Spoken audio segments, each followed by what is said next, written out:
pushes of governance, gaps you will find,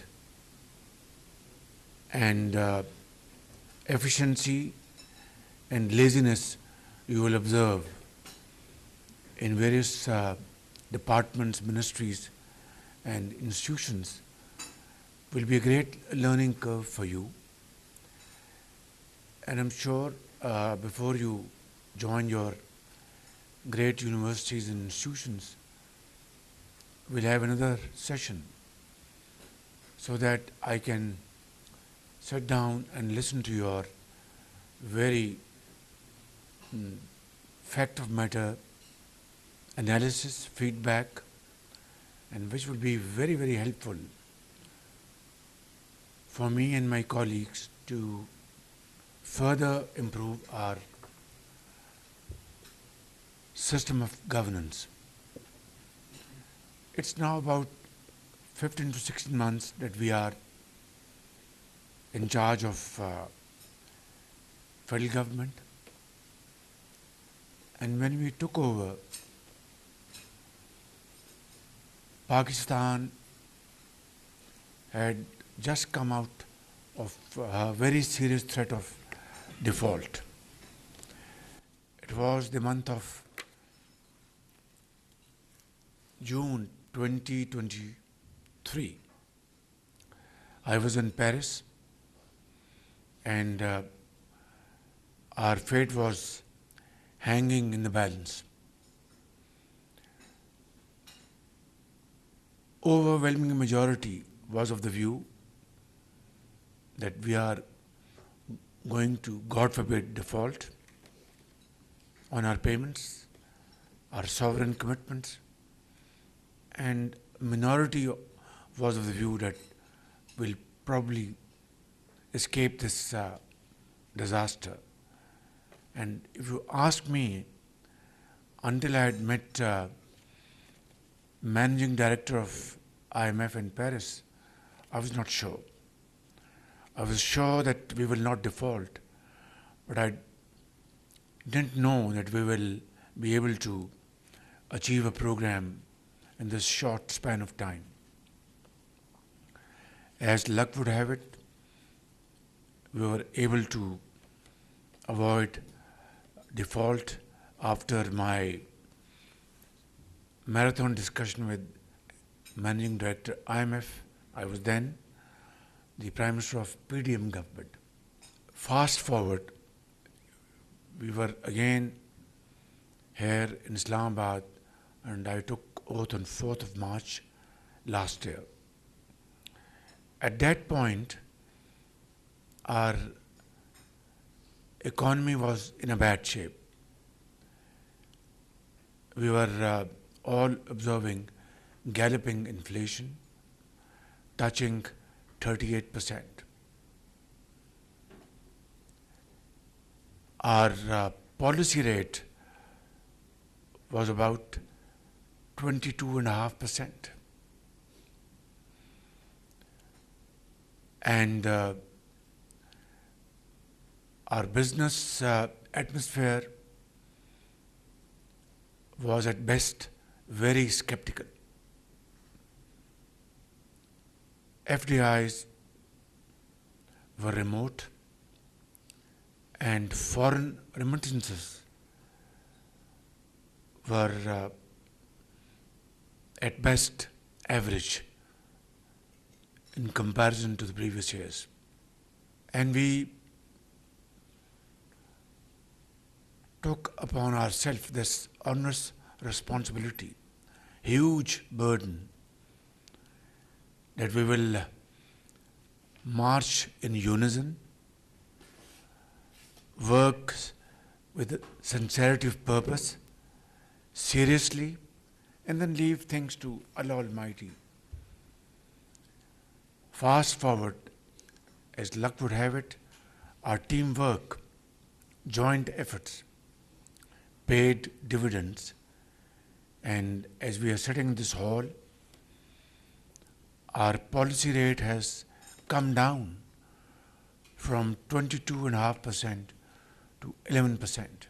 So there is great space that policy rate will come down, which will result in what? People will withdraw their deposits, sums of monies from the banks, and invest in areas where they will get higher returns than what they are getting from banks at this point in time. Uraan Pakistan program has taken off, and it took months to finalize this program. And I think I personally chaired a number of meetings with experts, politicians, bureaucrats, and finally were able to conceive this Uraan Pakistan, under whose umbrella we're all sitting here. You as very enterprising young interns, I as a servant of the people of Pakistan, and of course ministers and bureaucrats and experts. We set out on a roadmap which was very challenging, and it is still very challenging. Reforms, long overdue reforms, structural changes which had not taken place for decades, or business as usual. That is not with me, and that is not with Nawaz Sharif. Pakistan had to undertake these long overdue, deep structural changes if we had to find our lost place in the community of nations through hard and untiring efforts. So, I'll give you a couple of examples. Federal Board of Revenue is the agency which is like our tax collector. Import duties, income tax, land revenues, etc. All tax revenues are collected by Federal Board of Revenue. 16 months down the line, I have chaired these reform package every week, literally every week. Sat down with FBR chairman, officials, and to start with, we threw out the most corrupt lot in FBR. And you know, in this country, जब इस तरह की change अभी होती भी नहीं है, तो सिफारिशें पूरे मुल्क से आती हैं. So I knew that if I have to weed out undesirable element from FBR, I should be mentally prepared to face telephone calls, meetings, safarish from left and right. कि जी ये ना करें, ये इसको रहने दें, उसको कर दें फलां. So I was absolutely clear in my mind. We got their lowdowns, credible lowdown from agencies, and then took decisions which were never taken before. Officers ranging from grade 22 to grade 20 were sent home without any delay, and knowing my little humble reputation from Punjab, बहुत कम सिफारिशें आई.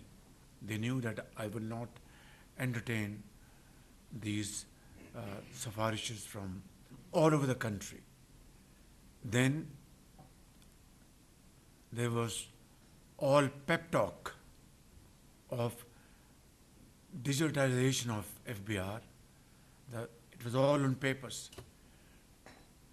No actual step was taken in reality, except just for the support of World Bank and other agencies. Pakistan's own resources were hardly used. And this has been our pattern, our lifestyle throughout our history. Because shrewd bureaucrats, they understand this business very well. And they know how to hoodwink reality and create fiction which they would accept whether they like it or not. That does not mean that there is any dearth of high quality, honest, and hard-working bureaucrats. This country is full of them, but they are not given the chance and the opportunity. I brought the best people in FBR, starting from the chairman and to the higher tiers. I hired consultancy firm in this country, and as I speak, you would be very happy to know that digitalization today is the hallmark in FBR. Everything is being converted from papers to IT-led initiatives. And of course today, I can also say AI-led initiatives. Faceless interactions. These terminologies were unknown in FBR, and as a result, I can quote one or two examples. A sector in our industry which was contributing just 12 billions previous year will now be contributing through enforcement more than 50 billion rupees. This was the gap through collusion. Massive evasion. This is only one sector. You can multiply this by hundreds of other sectors. So this is what FBR was doing, and this is what FBR is now required to do. It's a long journey, thorny journey. We are facing bumps on the way and mountain-like impediments, very challenging tasks, but I can assure you, great daughters and sons of this country, that we will not shy away from discharging our responsibility in the service of the nation. And I have never taken any credit for myself, because I believe in teamwork, actual teamwork. And those who are great team players, I salute them. And those who do not, I send them home. And this is not through knee-jerk action. It is their performance which is being judged through KPIs. So, what I'm saying is that delivery is the name of the game. Performance is the name of the game. I have no love lost for any person. They are all my very honorable, respected colleagues, whether they are bureaucrats, professionals, ministers, ministers of states, or special assistants, advisors, and so on and so forth. They are my masters if they are serving the nation. And I don't know them if they're not serving the nation. So this is a new paradigm shift. This is the order of the day. Difficult as it is, but we have to achieve our targets. If we don't, then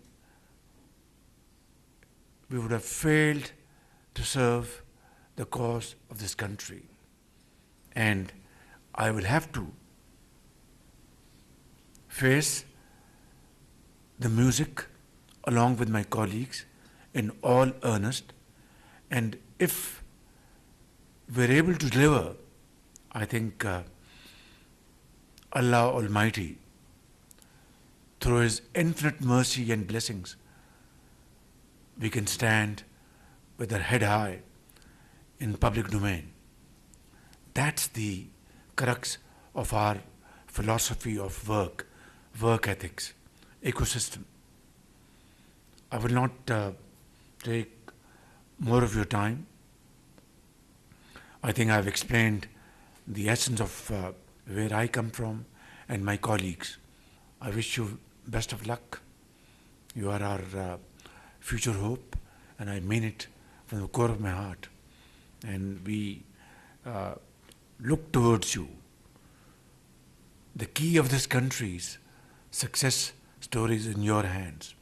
So any expenditure on our youth is not an expenditure, it is investment. And this is my belief from ages. What like laptops I distributed in Punjab, purely on merit. Not one case against merit, purely on merit 100%. And education stipends to the tune of 20 billion rupees when I was in Punjab. Again, purely on merit. Boys and girls coming from poorest background. At times they were double orphans. We offered them stipends, and today they are PEEF scholars, graduated from various universities of the world. They are engineers, doctors, teachers, and whatnot. And I think when I will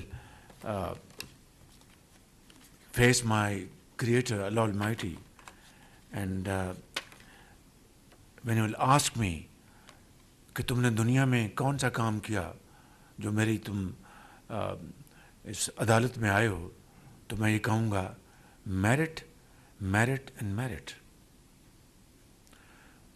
Young boys and girls, thank you very much. Very grateful.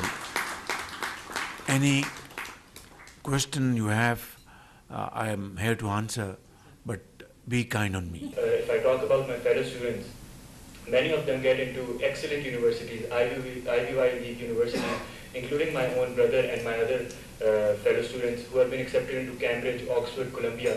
But there's no federal funding to support their university education. My own brother, we could not send him because of the funding. If there's any federal funding from these universities, because they're credible students who have been accepted from prosperous. Punjab Education Endowment Fund has now been graduated to Pakistan Education Endowment Fund. And this is, again, I said, based purely on merit. So this fund has come to action, and we will certainly, of course, we cannot meet ever increasing requirement.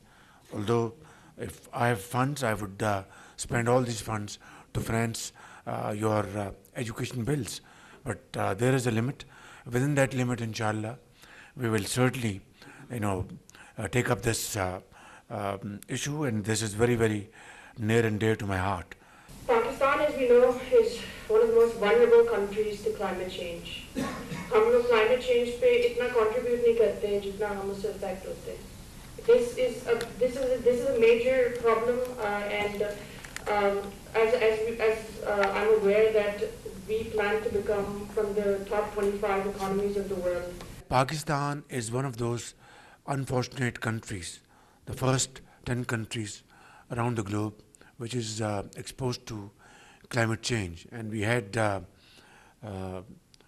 very, very bitter taste of it back in 2022 when large swaths of our land, particularly in Sindh and Balochistan, were submerged, and the country suffered a loss of $30 billion.